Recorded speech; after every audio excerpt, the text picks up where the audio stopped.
From the station that's on your side, News 12, first at 5, continues. The rescuer becomes the victim after witnessing a car crash. So I believe that it's going to be a hard road, but I will overcome it. Why his decision to help could cost him his vision.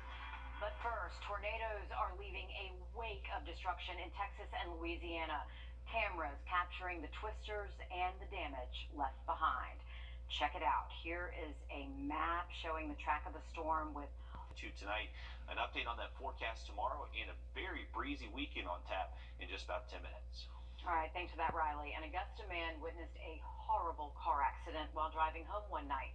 Thomas Robinson stopped to help, but that decision could cost him his vision. Will Rio in the studio now to bring us his story and why he says he would do it all over again anyway. Yeah, just a crazy story here. Thomas Robinson was on his way home when he witnessed this horrible car accident right here on Gordon Highway. He and another witness stopped to help the mother and her 2 children get out of the car, but that's when things took an unexpected turn. According to this incident report, 33-year-old Rashida Guest took out a box blade and started to swing it at Robinson and the other witness. They were both struck in the face, and Robinson was forced to go into emergency surgery. When deputies arrived on scene, they say her children were malnourished and their diapers were full. Guest stated that she snorted cocaine earlier that day. Now Robinson says he can still barely see out of his eye, but he'd do it all over again. I keep getting a lot of, oh, you're a hero, you're a hero, you're a hero. But I don't like that because I think that it's just the right thing to do at the end of the day. I was raised up to help other people. That's just how I've always been. And coming up on News 12 at 6 o'clock, we're breaking down what Guest is being charged with in this case here. All right, thanks for that, Will. Former U.S. Secretary of State Madeleine Albright has died today at the age of 84. Albright was the first woman to serve as the nation's top diplomat. Former President Bill Clinton named her ambassador of the UN before nominating her as Secretary of State in 1997. Albright served for 4 years, actively promoting the expansion of NATO. In 2012, then President Barack Obama awarded Albright the Medal of Freedom. The historic Bon Air Hotel, it hasn't been a hotel in a long time. These days, it's become low-income housing. About a year ago, the new owners, Wrdw Housing, a company out of Austin, Texas, purchased the old hotel and the Richmond Summit apartment building as well. That one's downtown. So in recent months, city leaders have become concerned. They've been concerned about living conditions here and safety concerns at both properties. After several Bon Air, Commissioner Catherine Smith McKnight requested a fire inspection at the building. The inspection found 19 violations, including broken fire alarms, missing extinguishers, missing or damaged ceiling tiles. Commissioner McKnight report does not do the conditions inside justice. Oh goodness, I walked in and needed a mask. What concerned me is the stairwell had dried up urine in it, reeked. I went up to, I believe it was like the 4th floor. The carpet looked damp.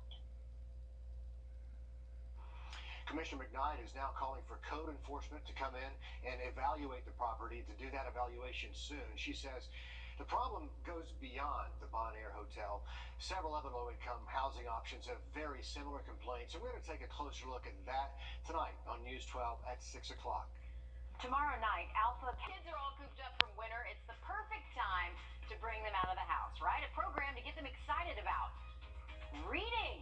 Yeah, that's ahead on First at 5. Riley? Well, we are still keeping the opportunity, maybe Sunday morning. Going to stay with some cool mornings, even into early next week as well. Riley, thanks a lot. Getting outside, enjoying the flowers, making friends, and reading. You and the kids can take it all in at Aiken's Storytime in the Gardens program. Our Will Volk takes us there and shows us why it is such an important resource. Mr. Toad shows off his jumps. It's story time. This is where they grow up. This is where they make friends. This is where they learn to read. And it's really special. Spring is here. And in Aiken, that means story time is too. Hungry Crow spots a treat. I love to engage with them. I like to interact. I don't typically just read the words and then turn the page. I ask them, we make sounds, we have fun, so I love that part. So once a week, this is where families meet. Here in the city's Ride Patch, you can bring your kids, sit on the lawn, and listen to stories. Water the garden, and you too. It's a lot of fun, and also her favorite part is the running around, as you can see all the kids are doing right now. That's what Patrice Johnson's granddaughter loves. After the stories have been read, there's a chance to play with friends. It is a great time. It's a great way to make friends and build your library. And for these families in Aiken, it's a great way to spend a spring day. Do you like stories? Yeah. In Aiken, Will Volk, on your side. Storytime in the Garden meets on Tuesday at 4 o'clock in the city's Rye Patch. It is free, and if you go, you'll get a free book, too. Let's move this rain out and get back to having good times Yeah, there we outside. go. The White House says a Russian cyber attack could happen at any minute. Coming up, why regular people could be the targets here. Get to regularly check that credit score of yours to make sure there's nothing unusual there. That's another giveaway that something's happening. Just be careful. Okay, with gas prices so high, lawmakers are making an effort to help us out. U.S. representatives introducing several plans for stimulus payments, kind of like the ones we got during the pandemic. One plan would send out energy rebates of $100 a month per person. That would be for each month. The national gasoline average is more than $4 a gallon. Two other plans suggest having big oil companies pay for people to get tax credits. The FBI says people in Georgia lost nearly $144 million to cybercrime last year. And in South Carolina, that number is more than $42 million. It is all part of their annual Internet Crime Report, which they released just yesterday. The FBI says the top 3 schemes are business emails, romance scams, and tech support scams. St. Patrick's Day, always a big deal in Savannah. This year was no different. In fact, police say this year marks an improvement. They only arrested 17 people over the 4-day celebration, down from 33 arrests in 2019, 54 arrests in 2017. These are not citywide numbers, just for the to-go cup alcohol zone, which they expanded this year. Overall, numbers were down. That's a good thing. The crowd seemed to be having a good time without being overly intoxicated, which means that the bars were able to keep people at a moderate level of drinking without it getting to the excesses, which was a good thing as well. And the parade, it ended earlier this year, which led to fewer headaches for parade goers and for police in Savannah. Also some good news to bring you, a good news update after the Unite in the Fight Against Cancer Walk over the weekend. AU raised more than $53,000 to support the Georgia Cancer Center, and donations are still coming in. The 1.5-mile walk celebrates and honors everyone who's been impacted by the disease. If you missed the walk, no worries. You can still donate if you head to our website. You can find the link to do just that. Well, we are expecting a front to boot. Captioning for News 12 is brought to you by Kenneth Nugent. From the station that's on your side, this is News 12 at 6 o'clock. New details in the death of a 7-month-old girl attacked by a dog in Columbia County. What a new report reveals about who owns the dog and the property where it happened. The first up this evening, we're still tracking that chance for strong storms across the river region. We went ahead start things off with First Alert Chief Meteorologist Riley Hale. He's been tracking this system for us. So, Riley, what can you tell us? Well, we have been all after the rest of the week's forecast in just about 10 minutes. New details just in tonight in the death of a 7-month-old girl attacked by a dog in Columbia County. This is a GoFundMe page for the family of 7-month-old Serenity Garnett to help pay her funeral expenses. According to deputies, Serenity and her great-grandmother were attacked yesterday afternoon inside a home on Columbia Drive in Martinez. We're told the great-grandmother is still in the hospital right now. Serenity, sadly, did not survive her injuries. And just in the last 2 hours, News 12 got a copy of the incident report in this case, and we're learning some information. News 12 Celeste Springer's been combing through the details for us. So, Celeste, you say the biggest thing we're learning is the dog did not belong to the great-grandmother. That's right, Laura. According to the Columbia County Sheriff's Office, they believe the great-grandmother was renting the property, but the dog belonged to the property owners. The report also describes that the first responders found the great-grandmother and baby Serenity with multiple cuts and bites. They began CPR on Serenity as they took them both to the hospital. And as for the dog, we wanted to see what laws are in place, ones that any person who's around dogs should know. Attorney Vic Hawk says he sees dog attack cases more than you might think. We probably get calls every month to a month and a half on a dog case that has resulted in a serious injury. Any dog that bites someone in Columbia County gets sent to the shelter where it stays for 10 days. The sheriff's office tells us that's where the dog in this case is now. County ordinances allow for animal control to make the call on if the dog will later be euthanized because it's a danger to other people. These can be very serious, very tragic consequences as a result of owning a dog. For any dogs that are allowed back to their owners, there's still oversight. In Georgia, any dog reported to have bitten someone must register with the state. Owners must renew that registry every single year, and they're on the hook if an attack happens again. As a result, if the dog bites someone else, then the owner is subject to a high and aggravated misdemeanor charge. And not only that, there's money behind this too. Owners of what the state calls dangerous or vicious dogs are required to have liability insurance of at least $50,000. And this family, of course, going through a tremendous amount of loss tonight. They tell us they'll be holding a vigil tomorrow evening for Serenity. Our thoughts and prayers are with that family. Just horrific circumstances. Celeste, thanks. Happening tomorrow, it's our first. So what would you do if you saw an accident like this happen right in front of you? An Augusta man tells us he was going down Gordon Highway one night earlier this month when he saw this car flipped over. So he stopped to check it out. But what he didn't know is he'd become a victim by trying to help. Here's News 12's Wrdw with the story and why he says he would do it all over again. At his dance studio outside of Atlanta, Thomas Robinson was a teacher and a community advocate for children in his class. Back in August, a house fire forced him to move back to Augusta. I became homeless, and I had lost everything at that point. He was just starting to get back on his feet. On his way home one night, he witnessed this accident. I pulled over to try to help because one of the cars had turned over. In the car was a mother and her 2 babies. Robinson and another witness were trying to get them out of the car. She was about to have me the second baby, and she just started stabbing. An incident report details the mother, 33-year-old Rashida Guest, used a box blade to attack Robinson. I didn't know exactly at that moment what happened. I just kind of covered my face and moved out of her way. Guest swung the box blade at Robinson and the other witness, striking both of them in the face. Now Robinson can barely see. She slashed the upper eyelid of my left eye, and it kind of hit the retina. I had to have an immediate surgery. According to the report, the children were malnourished and had full diapers. The mother told deputies she attacked Robinson because she thought he was a demon. She later confessed to using cocaine earlier that day. I knew I was trying to do something that was right. I just didn't expect for that to happen. I didn't want any of the babies to get hurt. Robinson said he'd stop to help again if it meant losing his vision. I keep getting a lot of, oh, you're a hero, you're a hero, you're a hero.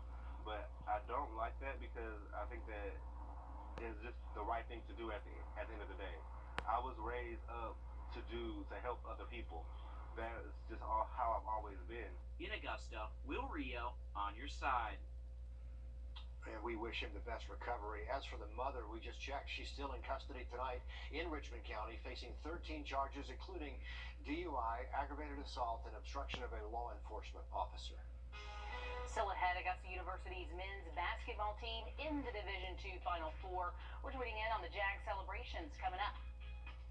And we are continuing our first alert, at least through. We've had severe weather across the south. You're looking at video out of New Orleans today after a couple of tornadoes tore through the region last night. A 25-year-old man died in that storm, several others injured. And you can see homes and businesses, cars destroyed.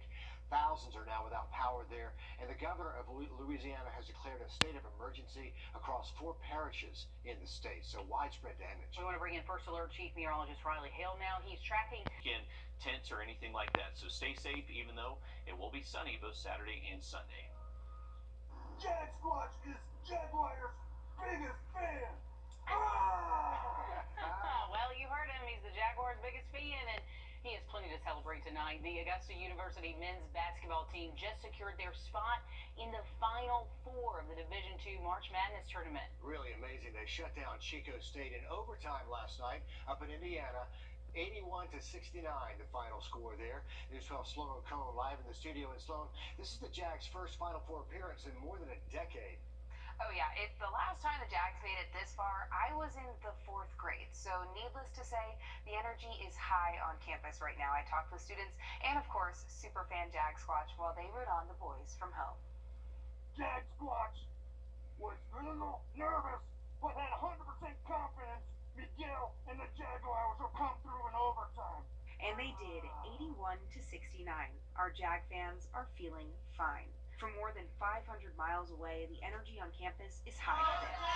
So excited. I cannot believe we're doing this. We're going to go all the way. Confident the team will bring home their first national title.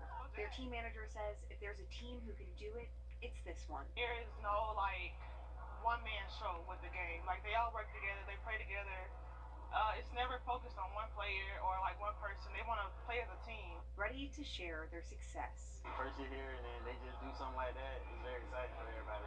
It's I ain't never been a part of that. I came from small town. We ain't never won that. Just to be a part of something new just made me, excited.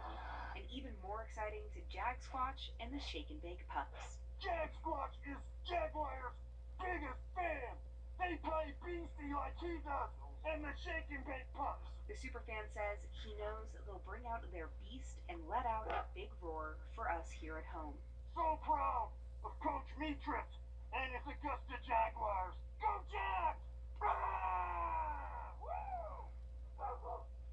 Just, you can't not laugh at that Jag Squash. But the Jaguars will face second-seeded Indiana in the semifinals tomorrow night at 6:30. The game will be broadcasted on the NCAA website, and there will be a watch party at Lee Auditorium on the Health Science campus for students. We'll have the details to that on our WRDW app. Just search Watch Party. Plus, you just posted on Facebook, all Jag swag is 20% off through tomorrow and tonight.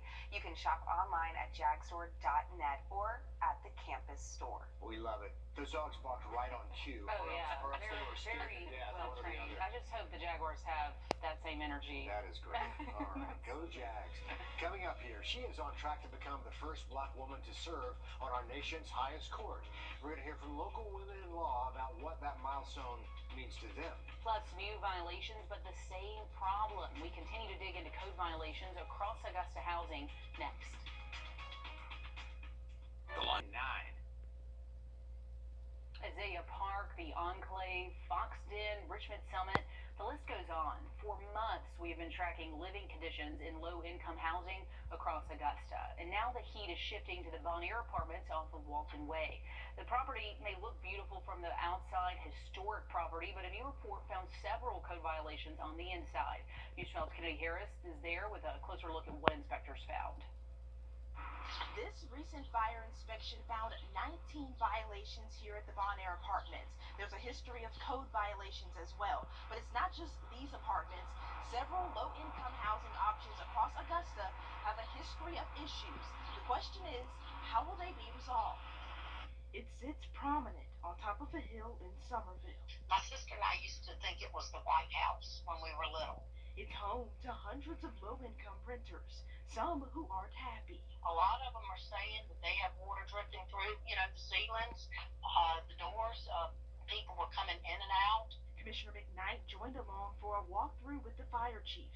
An inspection later found 19 violations, including broken fire alarms, missing extinguishers, loose wiring, and fire hazards. Oh, goodness. I walked in and needed a mask. The stairwell had dried up urine in it. The carpet looked damp, wet. Concerns that sound all too familiar. These investors, they buy these places, and then, they let it go by the wayside, and they don't do anything. But the people that live here and live inside of them, they're the ones being affected. Our I-team found Richmond County ranked 3rd in the country for out-of-state buyers. Azalea Park, Bon Air, Richmond Summit, Fox Den, all low-income apartments owned by out-of-state investors, having similar code enforcement complaints for years. It's not just one or two, probably a dozen of them out there, maybe more. The city doesn't cite out-of-state investors for code violations. Instead, they cite property managers that really can't fix the problems. Without accountability, the problems persist. We need to talk about it and figure out what the city can do. Kennedy Harris, on your side. Commissioner McKnight says she would like commissioners to hold work sessions to talk about how to address these issues at several public housing locations we've been investigating. Bon Air owners have 30 days to repair all of the fire violations, then code enforcement will reinspect soon. We did reach out to Wrdw Housing, the owners of Bon Air and Richmond Summit, and we asked about the progress of their short-term and long-term goals presented at commission back in January. They told us they have installed alarms at all back and side doors. They are adding security cameras in the next 90 days. They anticipate beginning large-scale renovations within the year. And maintenance teams are on site, they say, correcting the fire violations. But we have their full statement on our website. U.S. Supreme Court nominated